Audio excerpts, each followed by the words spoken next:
మేలులలో దేనిని మర్చిపోవద్దండి. దేవుడు నీ జీవితంలో చేసిన మేలు అన్నింటిని బట్టి ప్రభువును స్తుతించాలి.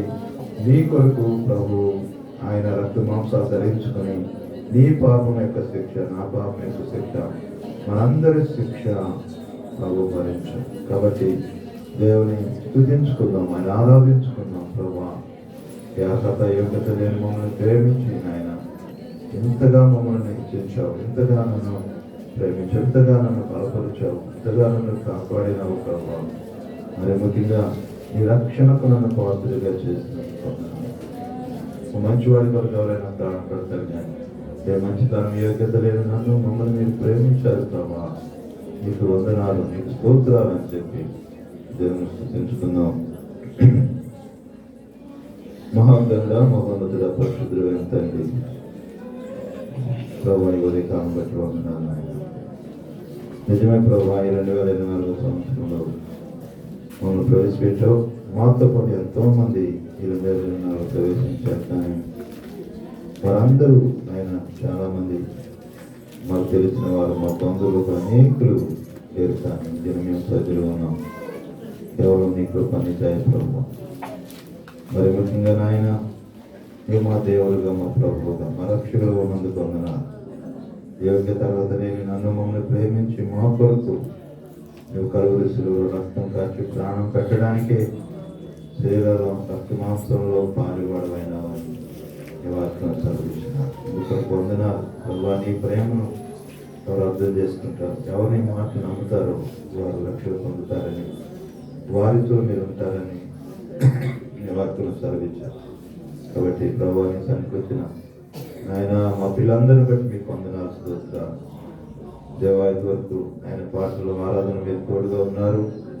ఈ వాక్యం ద్వారా కూడా మాతో మాట్లాడు. ఆది అందుకు వాక్యం ఉండిను, వాక్యమే దేవుడేయుడును, వాక్యమే ఆయన శరీరధారి కృపాతో సంపూర్ణ మా మధ్యకి వచ్చిన చదివించిన ప్రభా. మీరు శరీరధారి లోకానికి రాకముందు ఆయన ఏ రూపము మా తండ్రి మాకు కనబడదు, కానీ భౌతికముగా వాక్యమే మాకు కనబడు. వాక్కు ద్వారానే సమస్తాన్ని మీరు సృష్టించారు.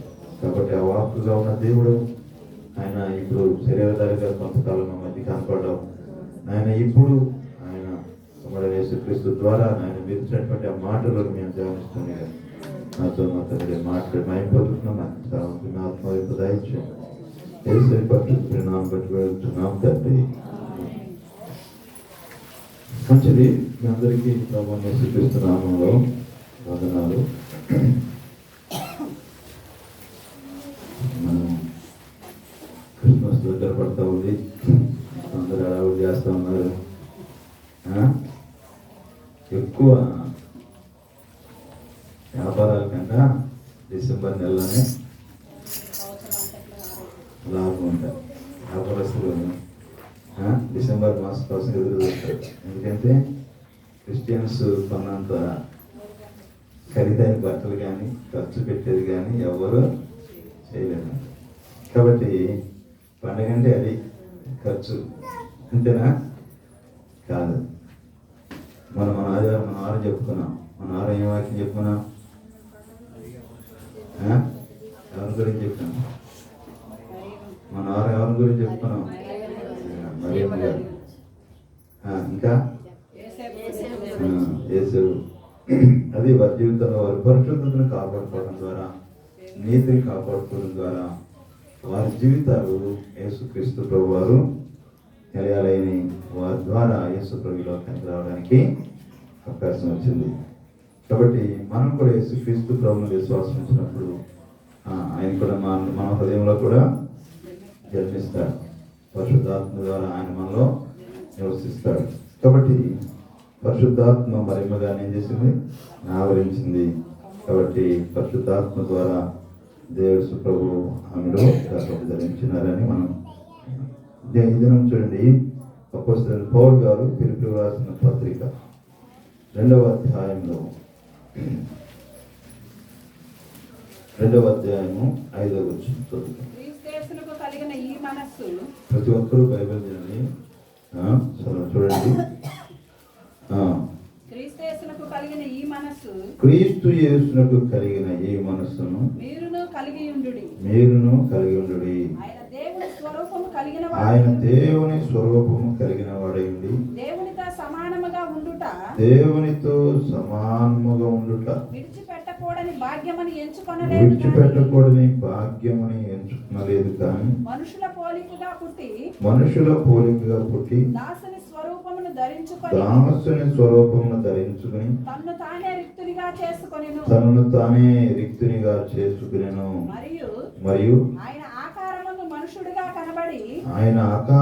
మనుషుడిగా కనబడి మరణము పొందినంతగా అనగా శిలువ మరణం పొందినంతగా విధేయత చూపిన వాడై తను తాను తగ్గించుకొనెను. చూడండి ఇక్కడ చదవబడిన వాక్య భాగంలో యేసుక్రీస్తు ప్రభు వారు ఆయన దేవుని స్వరూపం కలిగిన వాడైంది కూడా దేవునితో సమానముగా విడిచిపెట్టకూడని గొప్ప భాగ్యమని ఎంచుకొనలేదు. యేసు ప్రభు అక్కడ తండ్రి కుమార పరిశుద్ధాత్మ దేవుడు పరలోకంలో ఉండేవారు. పరలోకంలో వాతావరణం ఎలా ఉంది అక్కడ? ఆయన మహాగణుడు, మహోన్నతమైన పరిశుద్ధ స్థానంలో ఇక ఆ ప్లేస్కి ఎవరు రీచ్ అవ్వలేరు అన్నమాట. అంత పరిశుద్ధమైన స్థానం అక్కడ ఎవరు ఉండలేరు. అక్కడ దేవదూతలు చెరువులు ఉంటారు. అక్కడ వారికి ఎన్ని రెక్కలు ఉంటాయి? 6 రెక్కలు ఉంటాయి. చూడండి యెషయా గ్రంథం 6వ అధ్యాయంలో మనకు అక్కడ యెషయాకి ప్రత్యక్షమైన యెషయా దర్శనం కలిగినప్పుడు ఆ దర్శనంలో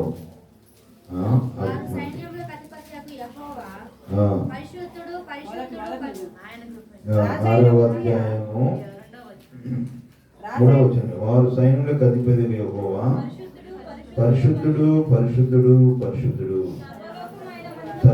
సర్వలోకము ఆయన మహిమతో నిండి ఉన్నది అని గొప్ప స్వరముతో గాన ప్రతిగానములు చేయుచుండిరి.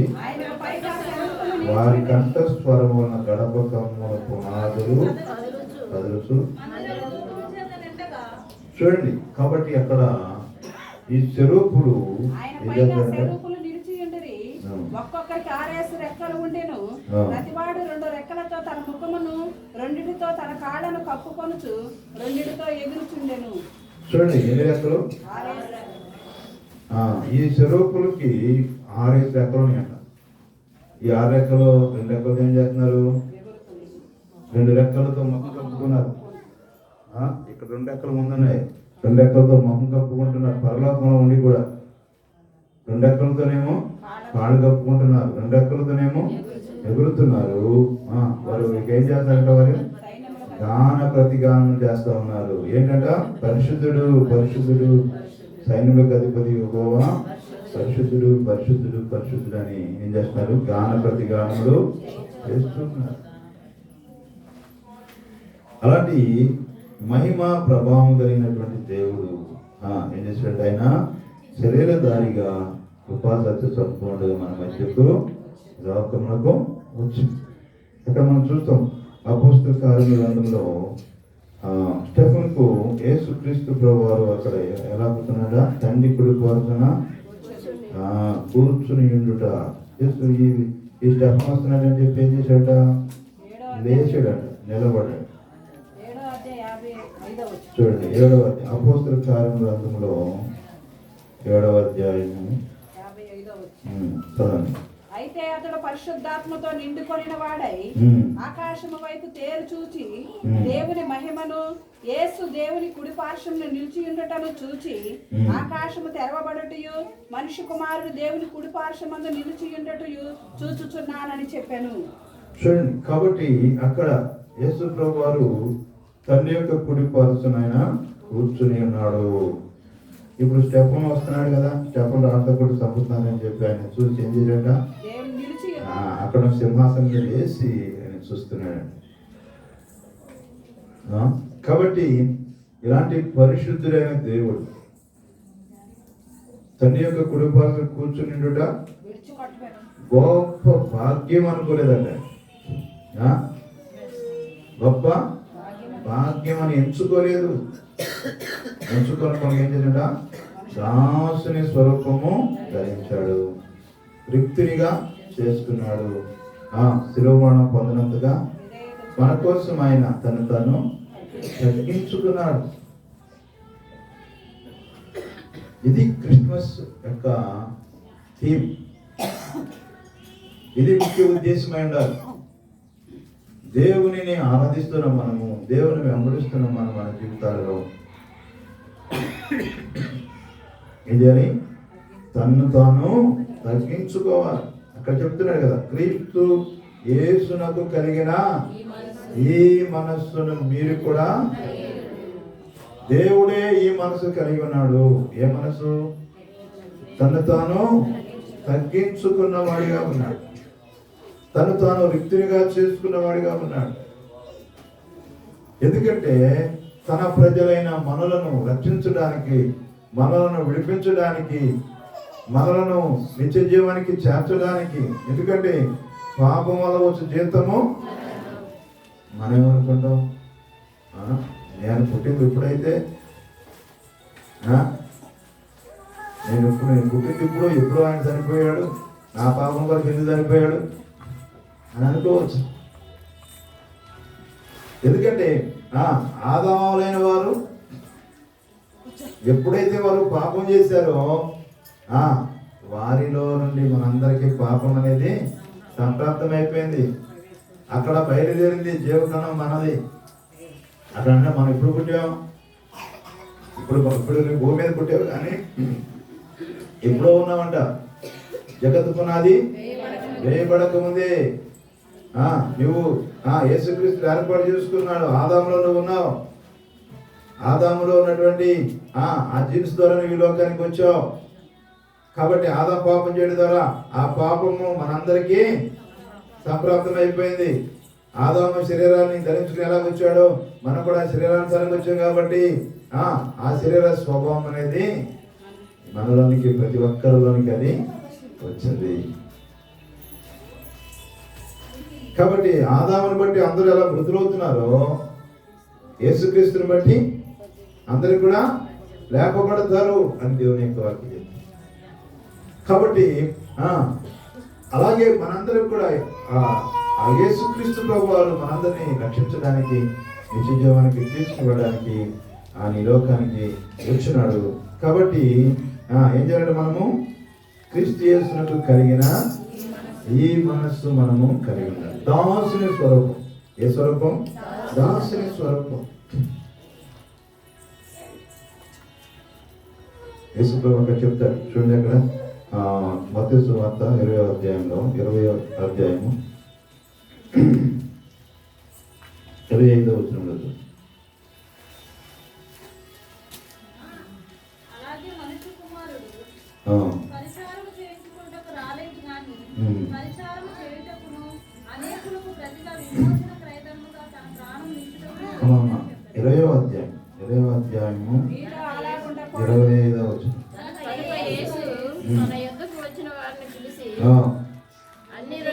అన్ని జనులలో అధికారులు వారి మీద ప్రభుత్వం చేయుదురు, వారిలో గొప్పవాడు వారి మీద అధికారం చేయుదురని మీకు తెలియదు. మీరు అలా ఉండకూడదు. మీరు ఎవడు గొప్పవాడై ఉండకూడనో వాడు మీకు పరిచారకుడై ఉండవలను. మీరు ఎవడు ముఖ్యుడై ఉండకూడనో వాడు మీకు దాసుడై ఉండవలను.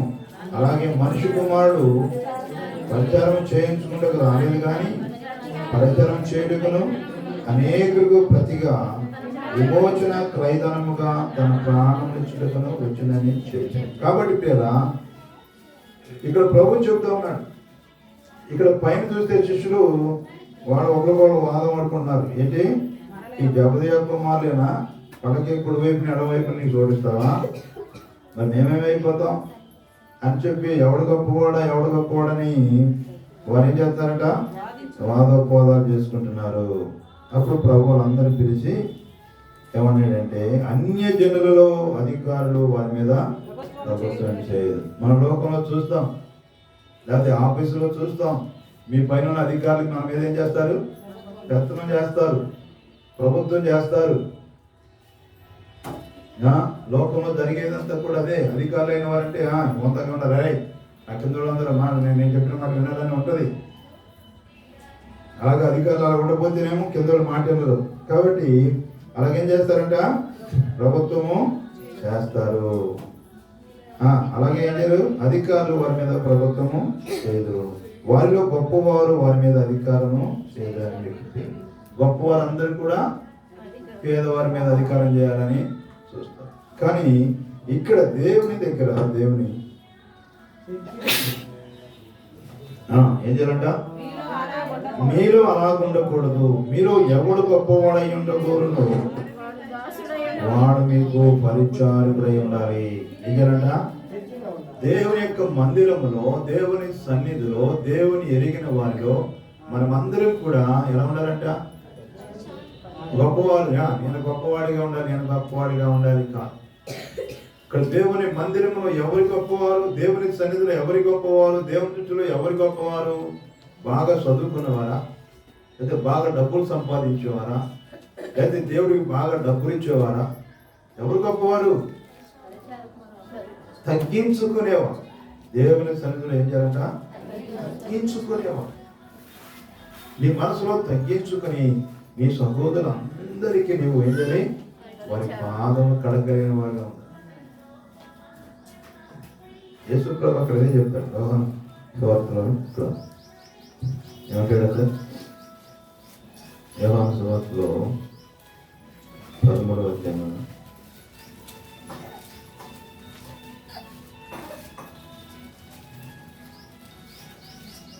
వారి పాదములు కడిగి తన పై వస్త్రమును వేసుకొని తరువాత ఆయన మరలా కూర్చుండి, నేను మీకు చేసిన పని మీకు తెలిసినదా?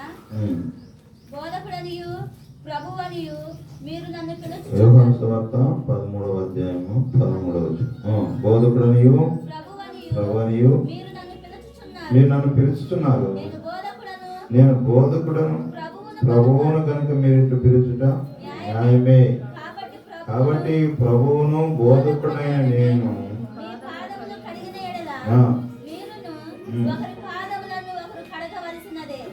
నేను మీకు చేసిన ప్రకారము మీరును చేయవలనని మీకు మాదిరిగా ఇలాగు చేసి తిని. దాసుడు తన యజమాని కంటే గొప్పవాడు కాడు, పంపబడిన వాడు తన పంపబడిన వాని కంటే గొప్పవాడు కాడని మీతో నిశ్చయము. చూడండి, కాబట్టి దాసుడు తన యజమాని కంటే గొప్పవాడు. దాసుడు అంటే ఎవరు? మనందరూ దాసులు.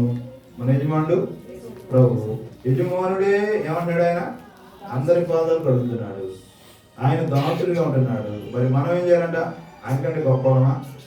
కాబట్టి ఏం చేయాలంటే మనము కూడా ఆయన కంటే గొప్పవారం కాదు, కానీ మనం కూడా అందరికీ పరిచర్య చేయగలిగిన వారిగా ఉండాలి. దేవుని యొక్క మందిరంలో యేసుక్రీస్తు ప్రభు వారే ఆయన శిష్యుల యొక్క పాదాలు కడుగుతూ ఉన్నాడు.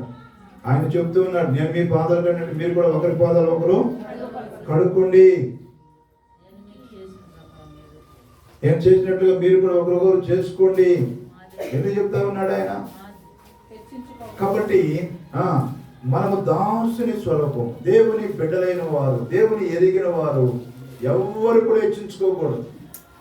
ప్రతి ఒక్కరు కూడా దేన మనసు కలిగి నువ్వు దేవుని మందిరంలో నువ్వు ఏ పని చేస్తున్నా సరే ఎలా అనుకో, నువ్వు గొప్ప ప్రివిలేజ్గా భావించుకో. నీకు ఇంత పని చేయడానికి ఒక అవకాశం వచ్చిందంటే దాన్ని ఏమనుకోవాలి, గొప్ప ప్రివిలేజ్, గొప్ప భాగ్యము, గొప్ప అవకాశంగా తీసుకోవాలి. నీ ఇంటి గడప నువ్వు ఎన్నో చేసుకోవచ్చు పొద్దున్న సాయంత్రం దాకా, కానీ దేవుని మందిరంలో ఇంత పని కూడా నువ్వు చేయలేదు అనుకోండి, ఈ దాసుల తర్వాత ఇక్కడికి వచ్చి నువ్వు నేను ఎందుకు చేయాలి, మీరు ఎందుకు చేయాలి, సరే నువ్వు చేయకపోతే చేయదు. ఎవరు చేస్తారు? దేన మనసు కలిగిన వారు చేస్తారు. ఎవరు చేస్తారు? తగ్గించుకునేవారు చేస్తారు. దేవునికి భయపడేవారు, దేవుని వాక్యం లోపడేవారు చేయాలి. ఆయన కరెక్ట్గా వచ్చారండి, నేను కూడా సేవ చేస్తానని అన్నారు. బాక్సింగ్ అయ్యారు,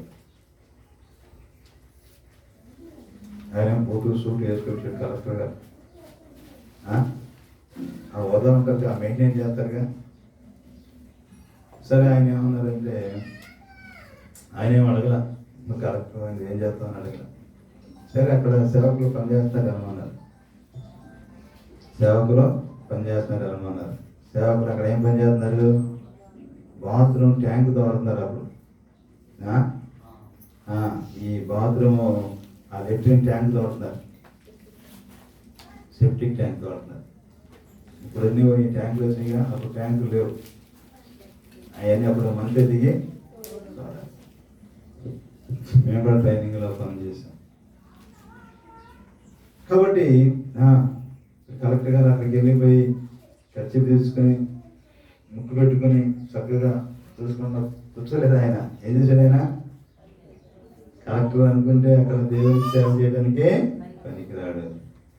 ఆయన బట్టలన్నీ తీశాడు, చక్కగా పని బట్టలు వేసుకున్నాడు, దిగి లోపలికి దిగాడు. అవన్నీ తోడి ఏం చేస్తున్నాడు, పైకి అందిస్తున్నాడు. ఇప్పుడు ఆయన దేవుని చేయడానికి సరిపోతాడా చాలడా?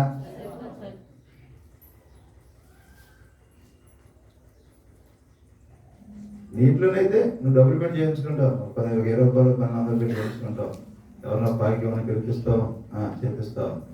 కానీ దేవుని మందిరం ఉండవు. ఏం చేయాలి, దేవుని మందిరం ఎవరి పని ఎవరు చేయాలి? నీవు నేను మనమే దేవుని పని చేయాలి. కానీ డబ్బులు ఇచ్చి చేయించడానికి అది కుదరనే. కాబట్టి పేరా దేవుని యొక్క సన్నిధిలో ఇక్కడ ప్రభు చెప్తూ ఉన్నాడు, లోకములో ఉన్నవారు లేకపోతే అన్యజనులైన వారు లేకపోతే గొప్పవారు మీ మీద అధికారం చేస్తారు, మీ మీద పెత్తనాలు చేస్తారు. కానీ మీరు అధికారులు ఉంటారు, మీరు ధనవంతులు ఉంటారు, మీరు గొప్పవారు ఉండొచ్చు. మరి మీరందరికీ కూడా సంఘంలో ఏం చేయాలి, దాసుని స్వరూపం కలిగి ఉండాలి. నన్ను ప్రభు అంటున్నాడు, నన్ను బోధకుడు అంటున్నారు, నేను మీ బాధలు కడగడానికి వచ్చాను, పరిచర్య చేయడానికి వచ్చాను, కానీ నేను పరిచర్య చేయించుకోవడానికి లేదని చెప్పి ప్రభువు ఆయన యొక్క బోధ ద్వారా ఆయన జీవితం ద్వారా మనకు తెలియపరుస్తూ ఉన్నారు. ఆయన జీవించిన కాలంలో కూడా ఆయన ఏ సుఖమును అనిపించలేదు. ఆయన మనకులాగానే నడిచి రాత్రి పగలు నడిచి వెళ్ళి సువార్త సేవ చేశారు. ఆయన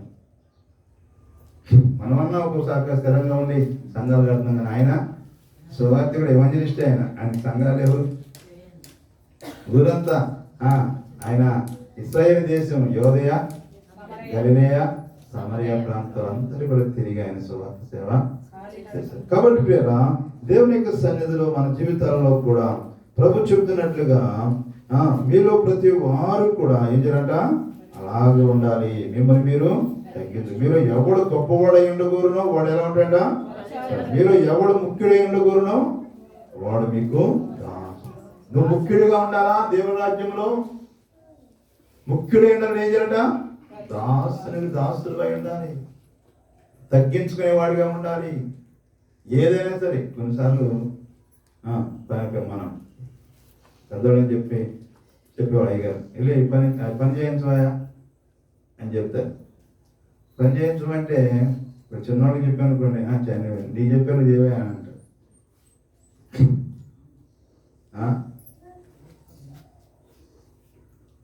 అంటే నీకు చేయించమని చెప్పారంటే ఏం చేయాలి, నువ్వు చెయ్యాలని. చేయించమని చెప్పారు, నువ్వు రావా, నువ్వురా, ఈయనేమో రాదు. అప్పుడు ఏం చేయాలి, అయ్యా అది రావట్లేదయ్యా అంటే, అది రావట్లేదంటే నువ్వేంటి, నువ్వు చేసేది ఏంటయ్యా, నువ్వు కూడా చేయగలిగింది చేయాలి, చెయ్యగలిగింది చేయాలి. నువ్వు ఎంత పని చేయగలరా, ఇరాలన్నీ మోసేవాను అనుకోండి, చేయలేదనుకో, నువ్వు కనీసం చేయగలిగిన 10 రాళ్ళు 20 రాళ్ళన్నా. అలా ప్రియరా దేవుని సన్నిధిలో మనము దేవుని కొరకు దేవుని సన్నిధిలో నేను గొప్పవాడిని అనేటటువంటి భావం అనేది మన హృదయంలో, నేను గొప్పవాడిని, నేను గొప్పదానిని అనేటటువంటి భావం నీలో ఉంటే నేను తగ్గించుకోలేవు. నీలోకి దేవుడు రాలేడు. దేవుడి హృదయంలో ఉండాలంటే ఏ మనసు ఉండాలి, అందరిది నేను అయోగ్యుడను, నేను అర్హుడను కాదు. చూడండి అక్కడ లోకాసు వార్తలో 17వ అధ్యాయంలో ఆ దాసుడు ఏమంటున్నాడంటే, చేయగలిగిన అన్ని చేసిన తర్వాత కూడా నేను నిష్ప్రయోజకుడినైనా దాసుడు అన్నారంట. చూడండి 17వ అధ్యాయంలో 7వ వచనం, దున్నువాడు గాని మేపువాడు గాని మీరు ఎవరికైనా ఒక దాసునుడుగా వాడు పొలములో నుండి వచ్చినప్పుడు నీవు ఇప్పుడే వెళ్ళి భోజనం చేయమని వానితో చెప్పునా చెప్పడు. అంతేకాక నేను భోజనం చేయుటకు ఏమైనాను సిద్ధపరిచి నడుము కట్టుకుని నేను అన్నపానం పుచ్చుకున్న వరకు నాకు పరిచారం చేయము, అటు తర్వాత నీవు అన్నపానం పుచ్చుకొనవచ్చునని వానితో చెప్పును. గాని ఆ దాసుడు ఆజ్ఞాపింపబడిన పనులన్నీ చేసినందుకు వాడు దయ చూపినని వానిని మెచ్చునా, అటువలే మీరును మీకు ఆజ్ఞాపింపబడినవన్నీ చేసిన తర్వాత మేము నిష్ప్రయోజకులమైన దాసులము, మేము చేయవలసినవే చేస్తున్నామని. లేదా ఒక నిజమైన దాసుడు ఎలా ఉండాలంటే చేయబడినవన్నీ కూడా, ఒక దాసుడు ఉన్నాడంట, ఆయన్ని పొలం పనికి పొలం పంపించాడు, వెళ్ళి పొలం బాగు చేసి పొలం నాట్లేసి పొలం పని చేసి 12 గంటలకు వచ్చాడు. అరే ఇప్పుడు పని చేసి వచ్చే కదా అని వెళ్ళి అన్నం తింటామట్లా ఏమన్నాడు, ఇంట్లో ముందు వెళ్ళి అన్నం అయిందో లేదో చూసి తీసుకొచ్చి అన్నం వడ్డించు అని చెప్పి అంటున్నాడు. అవన్నీ చేసేటప్పటికి 2 అయింది. అరే ఇప్పుడు దాకా పని చేశారని మెచ్చుకుంటాడంట, మెచ్చుకోడంట. ఎందుకంటే ఇంట్లో దాసుడు ఆయన, జీతానికి ఉన్నవాడు కాబట్టి చెప్పిన పని అంతా ఏం చేయాలి. అలాగే ప్రియరా, దేవుని బిడ్డలమైన మనము, దేవుని ఇంటిలో ఉన్న మనము, రక్షించబడిన మనము ఏం చేయాలి, దాసుని స్వరూపం ధరించాలి. ఇది అన్నాడు, అన్ని చేసిన తర్వాత కూడా మీకు అటువలే మీకును ఆజ్ఞాపింపబడినవన్నీ చేసిన తర్వాత ఏమనుకోవాలి మరి, నిష్ప్రయోజకుడినైనా దాసుడను, నేను చేయవలసినవే చేస్తున్నాను కానీ ఇంకేమీ. అలాంటి దేని మనసు నేను ఈ దేవుని కొరకు ఏమి చేయలేను, ఇవన్నీ చేసిన తర్వాత కూడా నువ్వు చేయగలిగినవన్నీ చేసి నువ్వు నీ శక్తి వంచన లేకుండా భారం భరించి అలసిపోలేదని అని అన్నటువంటి పరిస్థితి చేయగలిగి కూడా ఏమన్నారంట, నిష్ప్రయోజకుడినైనా. జాషువా డానియల్ గారని, డానియల్ గారు అబ్బాయి గారు అంటారు, ఆయన 75 సంవత్సరాలు సేవ చేశారు. 80 సంవత్సరాలు బతికారు. 70 సంవత్సరాలు సేవ చేశారు. 15 సంవత్సరాల వయసులో రక్షించబడి 15 సంవత్సరాల వయసు నుండి అవనాశం మధ్య ఆయన పరిచయం చేస్తూ దేశ విదేశాలలో నామం లేకుండా సేవ చేశారు. సుమారుగా ఆయనకి 8 ఆపరేషన్లు చేశారు. ఆపరేషన్ చేసినప్పుడు కూడా ఎవరు కూడా డాక్టర్లు అయ్యా మీరు గట్టిగా మాట్లాడవద్దయ్యా అని చెప్పడానికి భయపడేవాడు. అలాగా అనారోగ్యంగా ఉన్నా సరే దేవుని కొరకు పరిగెత్తుతూ ఉండేవాడు. ఇక చనిపోయే పరిస్థితుల్లో తన భార్య అడిగిందంట, ఏమండి మరి ఏంటి మీరు చనిపోతే మీ సమా మీద ఎవరేమంటారు, నా విశ్వాసాన్ని కాపాడుకుంటుని నా పరుగును తొలగొట్టించుని ఇక నా పరుగు జీవ కిరీటం ఉంచబడిన రాయమంటారా. అది ఎవరు చెప్పారు, పౌలు గారు చెప్పారు. కానీ ఈయన అన్నారంట, అదే కదమ్మా, నిష్ప్రయోజకుడైన దాసుడు రాయమని. ఏమని రాయమన్నాడు, నిష్ప్రయోజకుడైన దాసుడు, నేను చేయవలసిందే చేశాను కానీ ఏమీ కూడా. 15 సంవత్సరాల వయసులో రక్షించబడి దేవుని కొరకు పరుగులెత్తి దేవుని కొరకు శ్రమపడి ఆయన ఆపరేట్ చేసి డాక్టర్ ఏంటంటే మీరు బాగా సిగరెట్ తాగుతారా అని అడిగారు.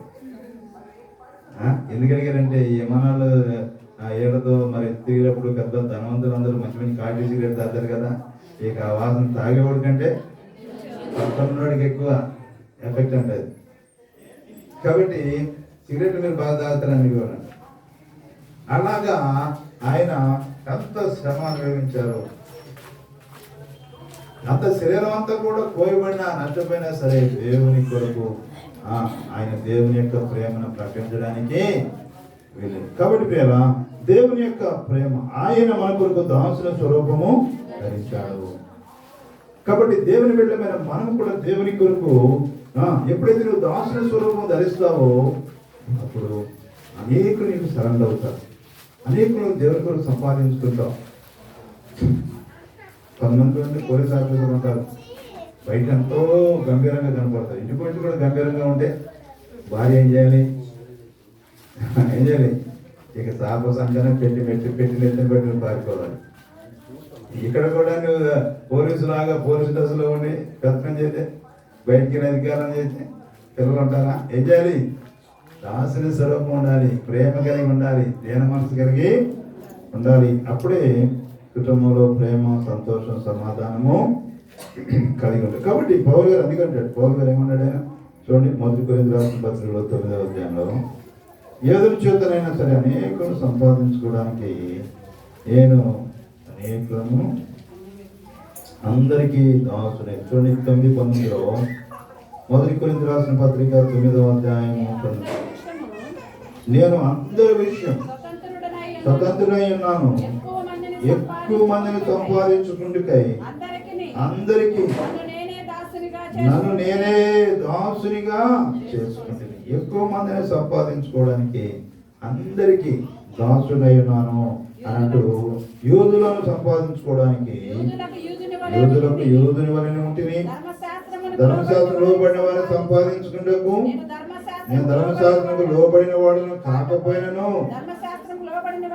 లోబడిన వారి వలన ఉంటుంది దేవుని విషయమై.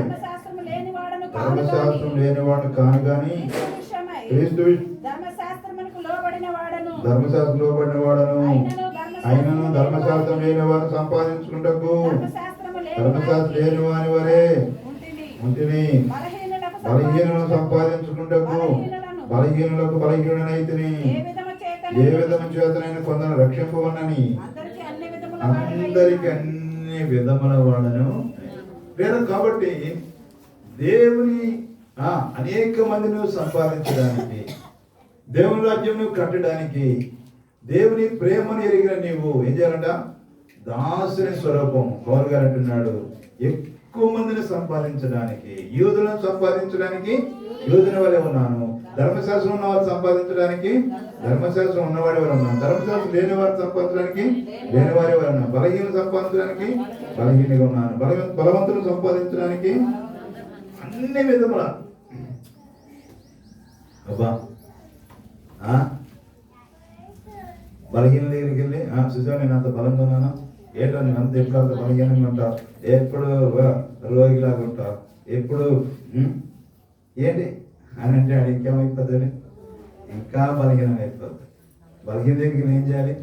నేను కూడా ఒకప్పుడు బలహీనంగా ఉన్నారా, తగ్గిపోతురా మంచిగా అని చెప్పి నువ్వేం చేయాలి? బలపరచాలి. ఎవరైనా పడిపోయారు అనుకోండి, ఎవరైనా పాపంలో పడిపోయారు, పెద్ద ఎవరైనా దేవుని దూరం వెళ్ళిపోతున్నారు, అలాంటి వాళ్ళ దగ్గరికి ఏం చేయాలి? నేను ఇంత బలహీనమైన మాట చెప్పాలా? ఏం చేయాలి? లేదు, నువ్వు బ్రతికే ఉన్నావు, దేవునికి సహాయం చేస్తాడు. నేను కూడా ఒకప్పుడు ఇలాంటి బలహీనంగా ఉన్నాను, నేను కూడా తప్పిపోయాను, నేను కూడా తప్పిపోయాను, దేవుడిని కనికరించి నన్ను చేర్చుకున్నా, నన్ను క్షమించాడు. నువ్వెంత దూరం వెళ్ళిపోయినా, ఎలాంటి దేవునికి విరుద్ధంగా నువ్వు ప్రవర్తించినా మన దేవుడు క్షమించే దేవుడు. తప్పిపోయిన కుమారుని చేర్చుకున్నట్లుగా ఆయనని చేర్చుకుంటాడు అని చెప్పి ఏం చేయాలి? నువ్వు బలపరచాలి. నువ్వు బలహీన దగ్గరికి వెళ్ళి మనసు పడిన అంతేనే, దేవుడికి ఏం చేశాడు? ఏం చేశాడు? నీకేం చేశాడు? నాకేం చేశాడు అని చెప్తే అంతే సంగతులే. కాబట్టి ప్రియరా, దేవుని యొక్క సన్నిధిలో నువ్వు దేవునికి నువ్వు లోబడితే, దేవుని మాటలు నమ్మితే, దేవుని స్వరూపము తగ్గించుకుంటే దేవుని యొక్క ఆత్మ నిరూపణ చేస్తాడు. దేవుని యొక్క ప్రేమ ఎంత గొప్పదో. ఒకసారి ఒక ఆమె కరుణామణి సినిమా చూస్తున్న సినిమాలో టీవీలో కరుణామణి సినిమా చూస్తుంది. ఆమె ఇక్కడ వరకు సబ్జెక్ట్ శరీరం బాపట్ల దగ్గర, ఆమె పేరు శ్రీదేవి. బాడీ ఇక్కడ వరకు సబ్జెక్ట్ కనీసం తన మీద వాడినటువంటి దోమల ఏగలను కొట్టుకోవడానికి కూడా ఓపిక లేని పరిస్థితి. సరే ఒకసారి దేవుని సేవల యొక్క వాక్యం విని ఒక సేవకుని గురించి విని అక్కడ కూడానికి వస్తే ఆయన దగ్గరికి వచ్చారు. ఆమె చూసి బాధపడుతుంది. ఆమె బ్రాహ్మణ కుటుంబం పుట్టింది, చాలా అందంగా ఉంది, 6 అడుగుల మంచం మీద